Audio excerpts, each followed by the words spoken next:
Welcome back to another episode. Today, I am going to have Kevin, Dr. Kevin of physical therapy. He specializes in geriatrics, and he's going to give us some inside scoop on what's important to enhance your mobility, the difference of elderly care and the younger population. This is going to be a great one. I'm your host, Robert Regan, owner of Synergy Home Care of Lakewood. We cover Lakewood, Long Beach, zip code 90808, Hawaiian Gardens, La Palma, Cerritos, Rossmore, Los Alamitos, Cypress, and Buena Park. We are a non-medical home company. So if you need care, please give us a call to discuss a customized care plan, how we could help you, a family member, or associate or friend. Our phone number is 562-213-9137. Talk to you soon.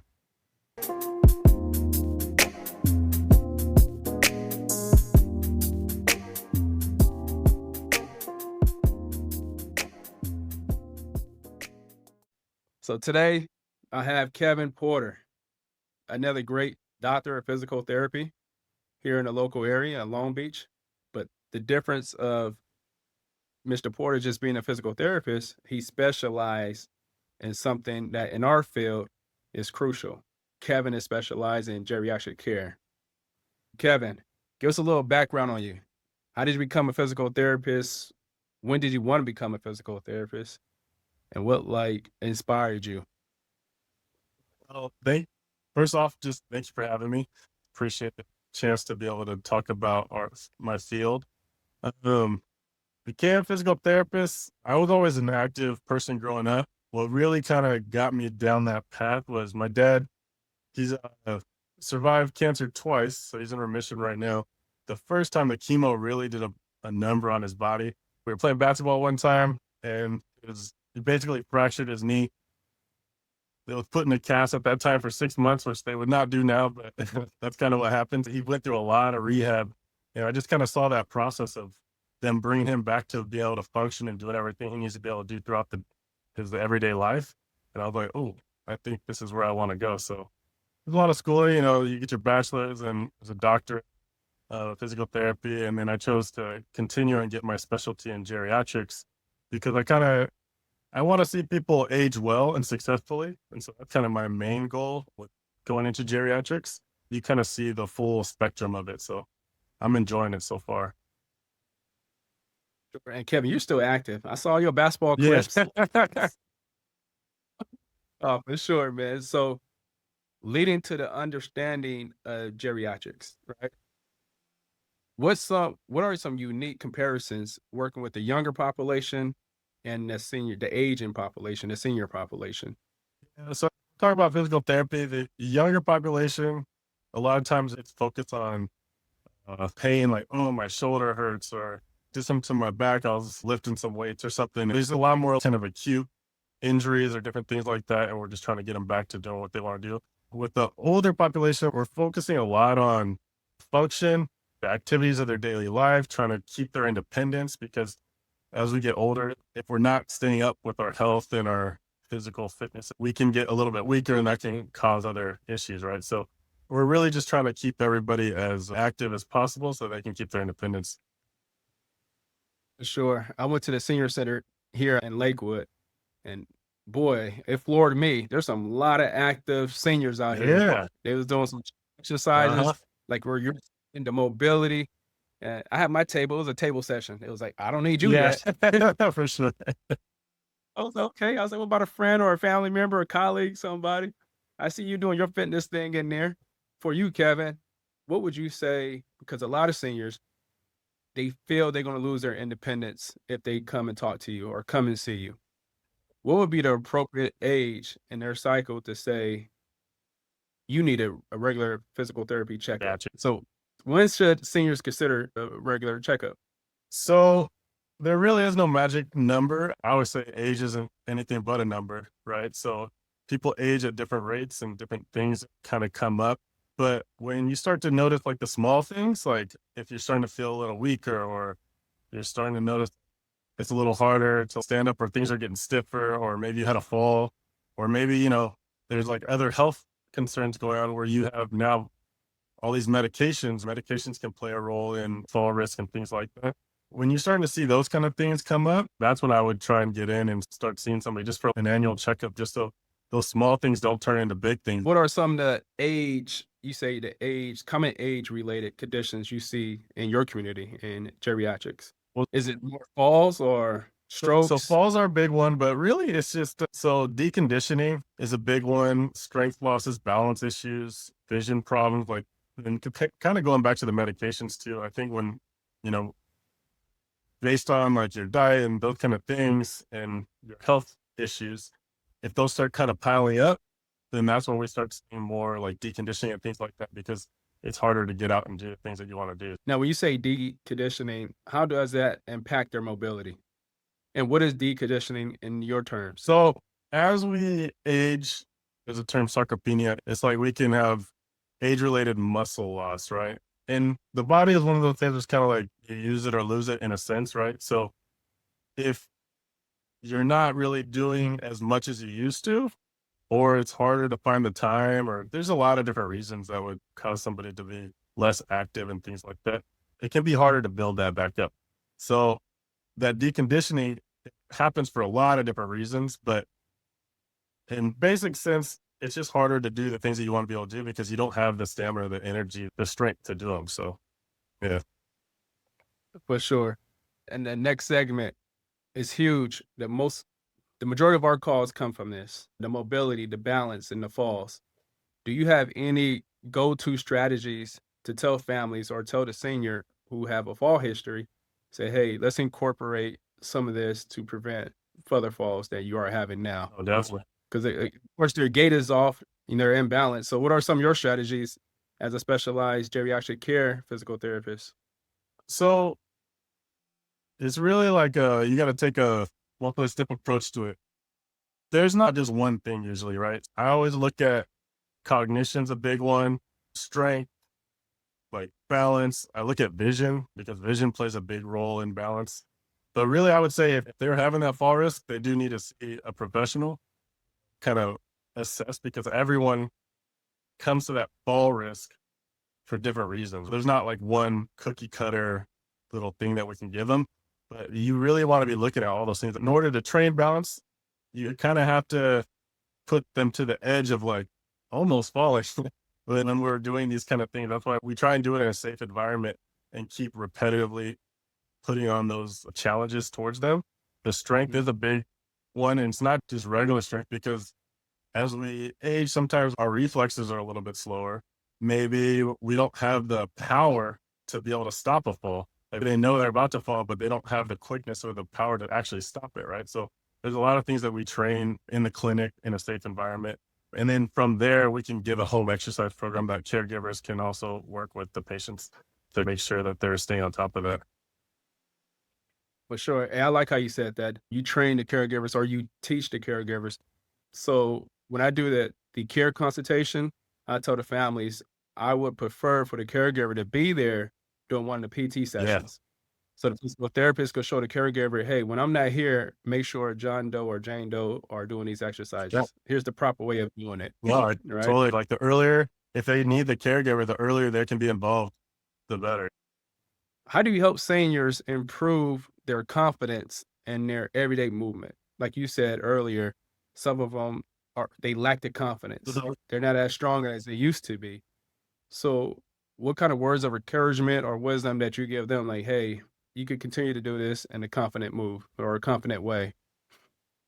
I always tell people it has to have meaning to the patient or whoever is going to be doing it. Because if they don't really see the benefit of doing what you're asking, they're not going to do it anyway. It doesn't matter if we try to tell them or not. So I always try and tie in what their goals are and what actually brings them joy and what they want to be able to do, and then make the treatment as practical as we can towards that. So that's the first step. Encouragement is just we start small and celebrate those early wins, like when you start seeing that they are improving, so they kind of see the value of what they're doing. And then, yeah, getting the caregivers involved, like I said, also. And if you do see like there's negative kind of things going on, you can try and work around that. But yeah, I mean, it has to make sense for the patient, but otherwise it's not going to work. Are you open and honest with your patients? I am. Or they think, man, I'll be walking next week. Next month, I'll be back to my normal Yeah. self. Do you ever say, I don't think so, I so Mr. Joe? I'll never tell them that they can't do it, but I definitely reframe. Like just trying to find the realistic goals for a certain time frame, like within a realistic time, and say like, okay, this is where we can get, and then after that, let's work on the next one, right? But yeah. So, so how important are canes and walkers? And then what advice would you give that senior who's very hesitant in using them? For example, my mom, she has all the mobility devices, but she feel like she's 100%. She don't need any of them. Whether she's just walking into a store or at a park or just going up and down the Yep. street for exercise. Yeah. So that's a very common theme that I see, right? Because most people don't want to feel their age, right? I always tell people, Right. like, when I see my patients, most people say that their body ages way faster than what they think they can do. Mhm. So I definitely think that those assistive devices have a place, especially if you're a fall risk, because a lot of times if you need that device, and it needs to be the right device and fitted correctly, so you need to go to the right professional to make sure you got the right one. But if you're using it correctly, depending on the reason, it doesn't have to be a permanent solution, but they really have their role. And I really try and kind of reframe that with people, because if they are having these falls, and then that's when people start breaking hips or they hit their head and then they're in the hospital, right?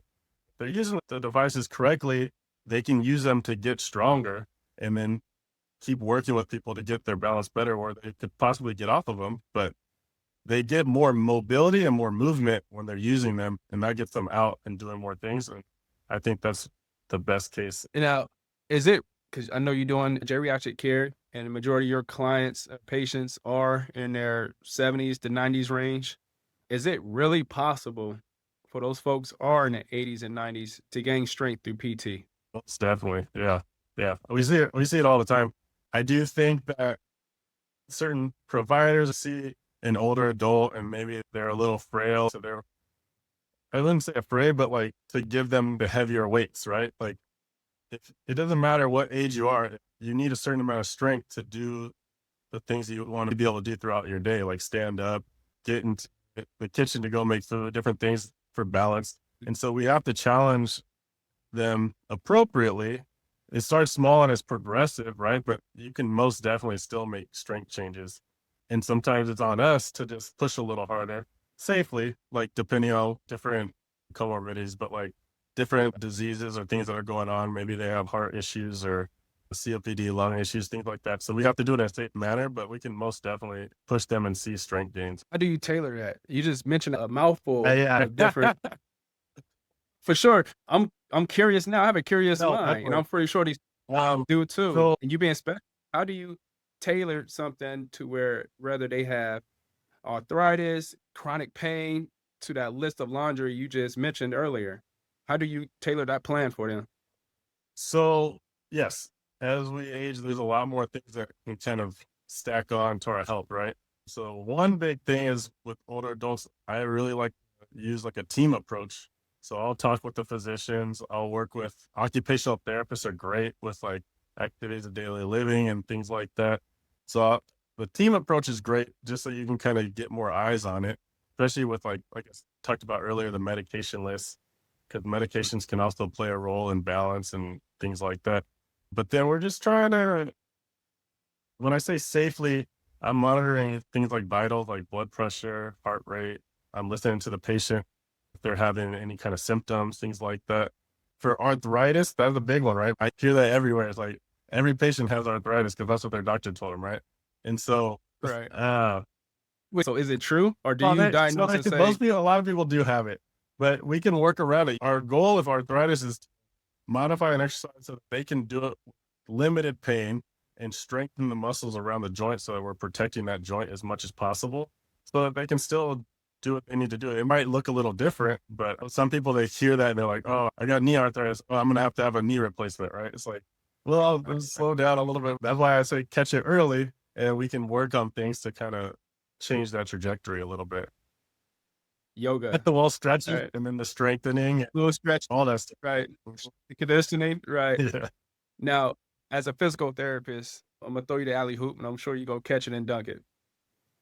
my clientele, the families want them to stay in their home, remain independent in their home, right? They don't want to go into a skilled nursing home. What impact does a physical therapy or physical therapy sessions have on seniors that want to maintain their independence and live in their own home for a very long time? Definitely. And that's kind of what I talked about. I mean, you can do this at any stage, but earlier you catch these things, the better. Because once you get to a certain point, it gets harder. And that's what we see is when people have been very sedentary for 30 years, it's just a little harder. Those people usually end up in a home because they're not able to care for themselves. I really like to get the caregivers involved, the family involved, to really motivate the patient to stay moving. Getting them involved in the senior centers, like you talked about, or different community activities really helps to get people out of the house. And then when they see that, they have something to be motivated for, to want to keep doing, keep staying active. What I've seen the most is, yeah, if you can keep them involved with community, family, those kind of things, that's the best Sure. motivator to keep things going. For sure. That's the mental and emotional wellness, Yeah, right?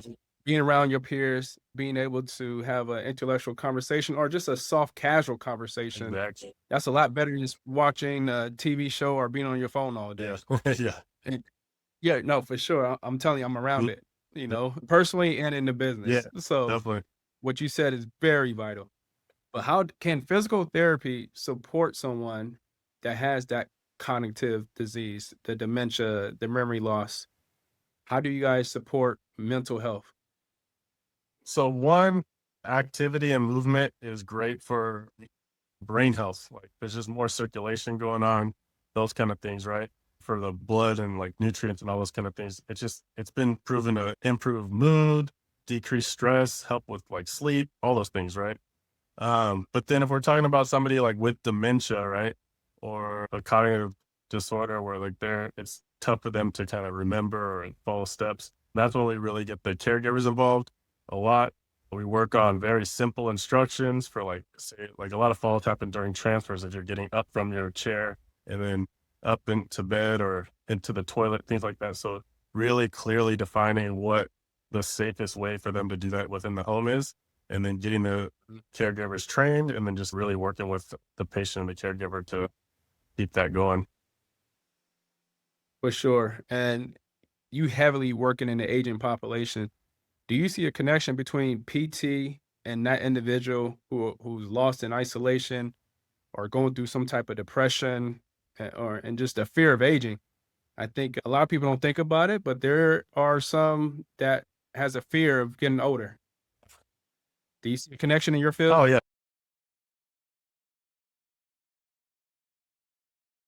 I mean, it's a funny thing, like geriatrics, right? It's like we're all heading in that same direction. So it's like, Right. and No, for sure. Every day. but yeah, I mean, isolation's real. We saw a lot of that during COVID. It's just like everyone was Mm, like in their little bubble. They were like that. facts. And, as we age, sometimes our social circles get smaller, just kind of part of life. So that's why I really try to advocate to just get people out as much as possible.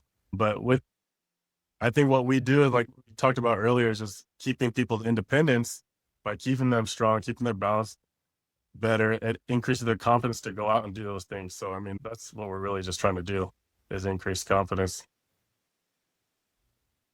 What can families and caregivers do to reinforce the progress of PT? I think as we're working with them, it's like we talked about being motivating. Like sometimes it's hard when there's a caregiver burden and things like that. So I think reaching out for other resources, if you can find them to get some help, that helps so that you don't have that caregiver burden. But then also, just like following, like if you have a PT, they give you instructions, you can just make sure you're doing like a 10 to 15-minute workout with your person. It doesn't have to be an hour long, right? But like if you're just doing that with them, making it easy and just making sure they're consistent with it, that's the best way I think to kind of help with it. Hey, Kevin, with AI developing, are you excited about any advancement in geriatric PT? Is there something out there that just tickling you right now, or you just can't wait to get your hands on, or the skill you want to implement into with your patients? So one of the things we've been kind of working on where I'm working is it's high intensity training for older adults.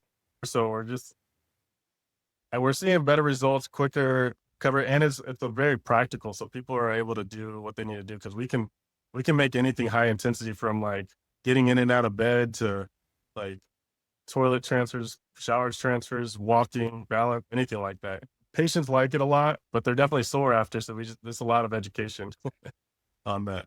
Hey, I know. I had some therapy sessions. I talk about the sore and Yeah. the redundancy of doing it. I Yep. know. One of your colleagues I saw, she put me through the ringer. Good.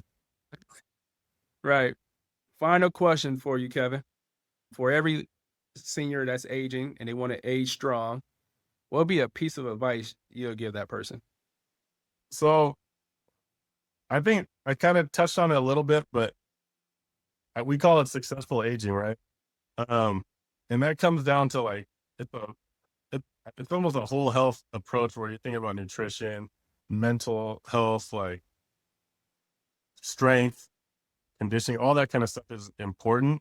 But the community is really the most important thing. If you can maintain like good friendships or find places where you can go out, go to senior centers, do those kind of things, that's what I would do because if as soon as you get in and you're by yourself, that's never the place you want to be. Like when I see my patients, like the ones that are out and about and kind of being out, they're doing the best. So stay active, Yes. get into a community group.